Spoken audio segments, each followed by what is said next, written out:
Mas o bebê, desde que nasce, ele é muito atento à voz da mãe. Isso é suficiente? Não, porque é um som forte. Se ele tiver uma perda de audição que é pequena, ele vai se assustar também. Quando um médico ou um fonoaudiólogo relata para o pai que o problema acontece, ele pode ser pequeno ou grande. Vai ser grande sempre para a família. A mãe suspeitar que o filho não está ouvindo, ela deve procurar um serviço. No Phonak Kids, compartilhamos informações sobre o universo da audição e alterações auditivas na criança. Se você está chegando aqui pela primeira vez, acione o alerta para receber nossas notificações. Hoje nós vamos falar sobre o procedimento inicial nessa jornada do paciente que tem uma perda de audição, que é a triagem auditiva. Estamos aqui com a professora Doris Ruth Lewis, que vai compartilhar com a gente um pouquinho sobre o famoso teste da orelhinha. Doris, é um prazer estar aqui. Muito obrigada por compartilhar essas informações conosco. Então, a nossa primeira pergunta seria: o que é o teste da orelhinha? Bom dia, Thalita. Obrigada pelo convite e parabéns pela iniciativa, né? Eu acho importante que todos conheçam o começo de tudo, né? Que é o teste da orelhinha ou a triagem auditiva neonatal. Então, a triagem auditiva neonatal é algo que nós profissionais queríamos muito que acontecesse há muitos anos. Nós temos o diagnóstico tardio e esse diagnóstico ele acaba interferindo no desenvolvimento da criança. A criança, quando nasce, é muito fácil fazer um teste nela. Então, o teste da orelhinha ele é feito na maternidade, quando a criança ainda está quietinha, não se mexe muito, dorme bastante. E desde 1998 nós estávamos parados com a triagem auditiva e depois de algumas pesquisas nos Estados Unidos isso voltou. Então, desde 98, nós tentamos no Brasil implementar a triagem auditiva neonatal, o teste da orelhinha em todas as maternidades. O teste da orelhinha no Brasil ele é obrigatório por causa de uma lei federal que saiu em 2010 do Senado. E essa lei simplesmente diz que é obrigatório o teste da orelhinha em todas as crianças nascidas em território nacional. Isso vale para criança que tem risco e para criança que não tem? Todas as crianças, né? Antigamente, antes de 93, 98, que foi quando saíram esses estudos, se tentava priorizar a criança com algum indicador de risco, ou seja, alguém que tivesse surdez na família, ou que tivesse tido alguma intercorrência na maternidade, tivesse a criança ficado na UTI neonatal, ou que a mãe tivesse tido rubéola, citomegalovírus, toxoplasmose, herpes, sífilis, e hoje a gente inclui o zika vírus, né? E malformações, orelhas que saem mal formadas, alguma malformação do pescoço para cima. Essas crianças têm maior probabilidade de ter uma perda de audição. Aquelas que ficaram na UTI neonatal também, que nasceram com muito baixo peso e ficaram mais do que 5 dias na UTI quando nasceram. E depois disso, crianças que tiveram meningite, sarampo, que hoje em dia, né, estamos aí com uma crise com o sarampo. Então, essas crianças com maior indicador de risco eram prioridade. Mas depois das pesquisas nos Estados Unidos, com métodos fáceis, procedimentos simples, rápidos, ficou preconizado que todo mundo deve fazer a triagem auditiva neonatal na alta hospitalar. Né? Tá. E é um procedimento bem simples, né? Muito simples. Um equipamento normalmente é portátil, é automático, né? Quem deve fazer o teste é o fonoaudiólogo na maternidade, treinado para isso, não pode ter ruído no ambiente, eu acho que é a melhor situação. E a gente coloca uma borrachinha ligada a um microfone no ouvido da criança, um som é emitido e as células do ouvido se movimentam e a gente registra o resultado disso, né? Então, 98% das crianças deveriam ter isso normal ao nascimento, né? Então, a gente já entraria de quantas crianças têm a surdez quando nascem. Sim, qual seria a ocorrência? Isso, a gente espera, as pesquisas também mostram aí no mundo inteiro que de 1 a 3 crianças a cada 1000 que nascem podem ter uma deficiência auditiva. No Brasil, talvez um pouco mais devido às condições de vida, de saúde que a gente tem da nossa população. Talvez seja um pouco mais, mas é isso, mais ou menos, vamos contar de 4 crianças para cada 1.000 que nascem. Né? Então, se a gente pensar em 3 milhões de crianças que nascem no Brasil por ano, a gente já imagina quantas crianças vão nascer com esse problema auditivo, né? E que deveriam ser identificadas no nascimento. Sim.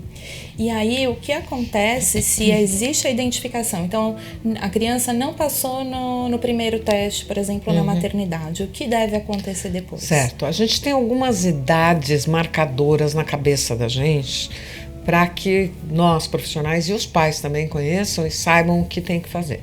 Então, assim, a triagem deve ser feita na maternidade. Se ele não passa na triagem, ele deve refazer o teste em 15 a 30 dias. Não deve ultrapassar esse tempo, que é o momento ideal para fazer no bebê, porque ele é pequenininho e está quietinho. Eu falei disso, mas não falei, e aí eu já chego na sua pergunta, que esses bebês, eles precisam fazer esse diagnóstico precoce por causa dessas idades, porque o nervo dele, o nervinho deles está bem propício para a gente fazer a intervenção, para colocar aparelho, para ele começar uma terapia de fono. Então ele tem que fazer esse primeiro teste com 1 mês, depois no máximo com 3 meses, ele tem que finalizar essa segunda parte que você estava me perguntando, que é, quando não passa no teste, faz o quê? Vai para um exame mais aprofundado, que a gente chama de diagnóstico. Então ele tem que passar por um médico otorrinolaringologista, fazer um exame no seu ouvido, fazer uma entrevista e depois vai para o fonoaudiólogo realizar os exames de audição mais completos, porque o que foi feito na maternidade, no teste ou no reteste em 15 dias, é um exame mais simples, é uma triagem. Então, se ele não passa nessa triagem, a gente tem que encaminhá-lo para o diagnóstico, com um médico otorrino e com exames mais aprofundados.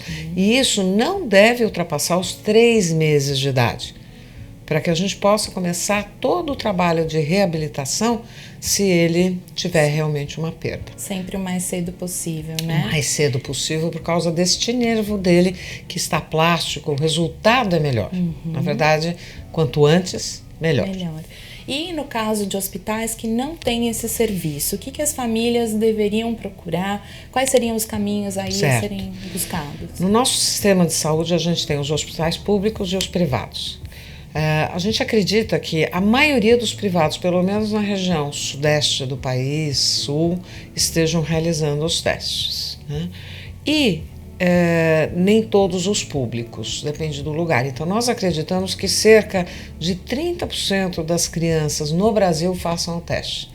Mesmo com a lei desde 2010, nós não temos 95%, 100% das crianças que fazem o teste. É muito pouco que a gente tem feito ainda, apesar da lei. Eu acredito que isso é um número que é muito compatível com os dados do SUS. A gente tem 70%, 80% crianças que nascem no SUS e as outras no privado. Então, o privado já está aceitando isso, os convênios fazem esses testes. Se na maternidade que a criança nasceu não houver o teste, ele deve fazer nesse primeiro mês de vida, que é aquela idade que a gente marca, primeiro mês tem que fazer a triagem, de forma ambulatorial, externa.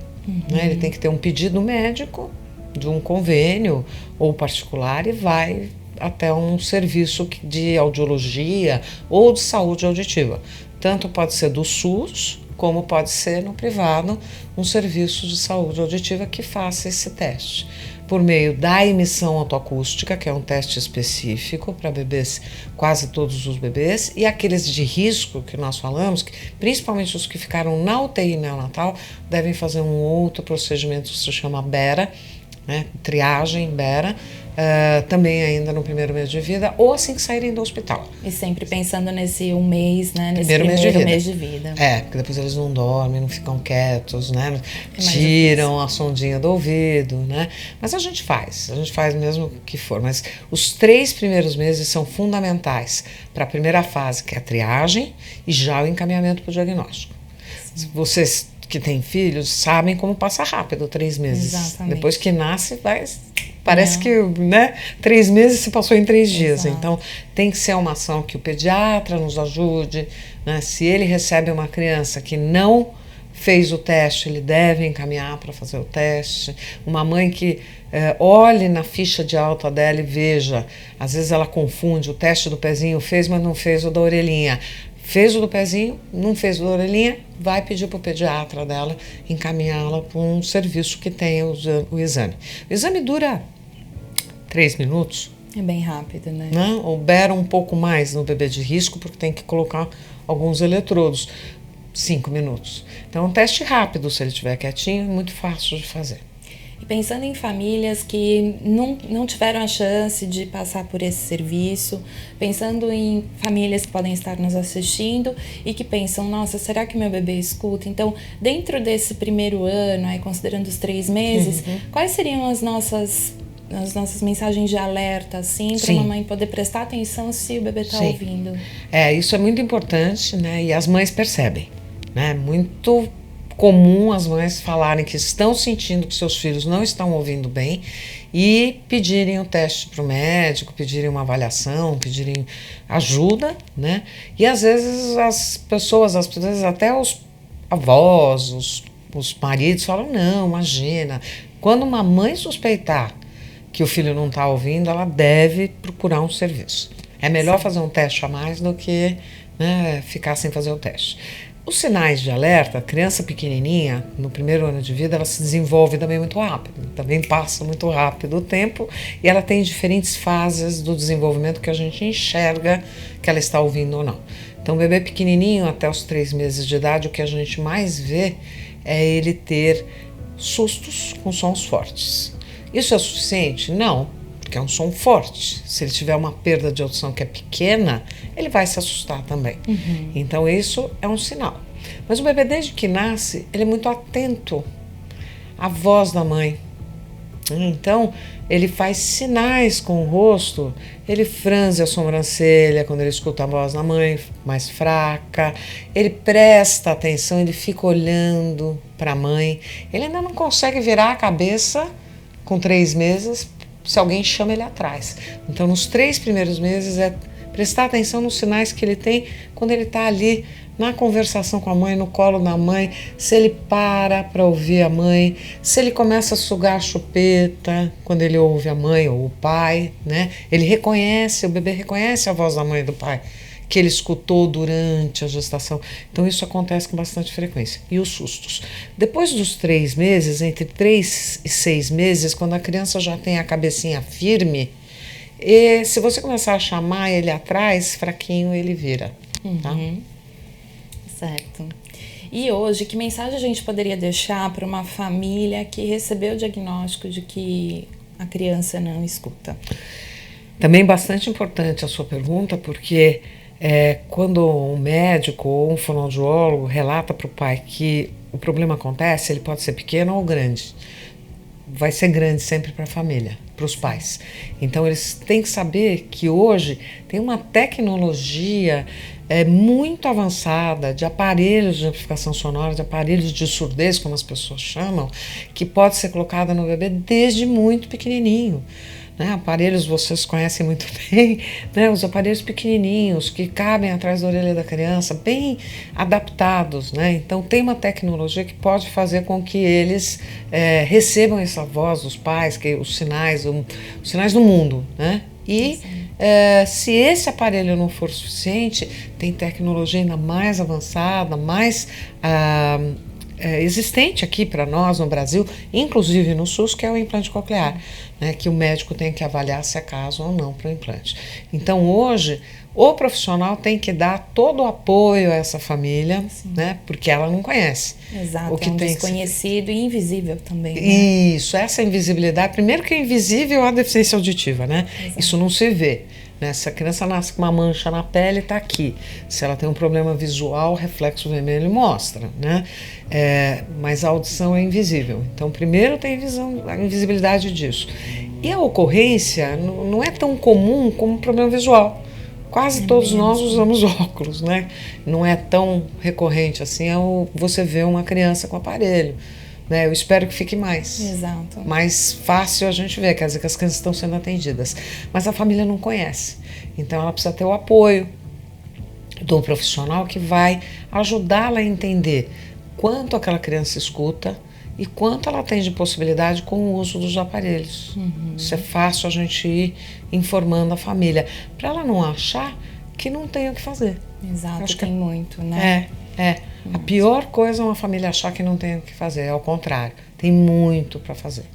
E quanto menor, melhor. Exato. Doris, muito obrigada pelo seu tempo, pela sua disponibilidade, agradeço demais e estamos aqui.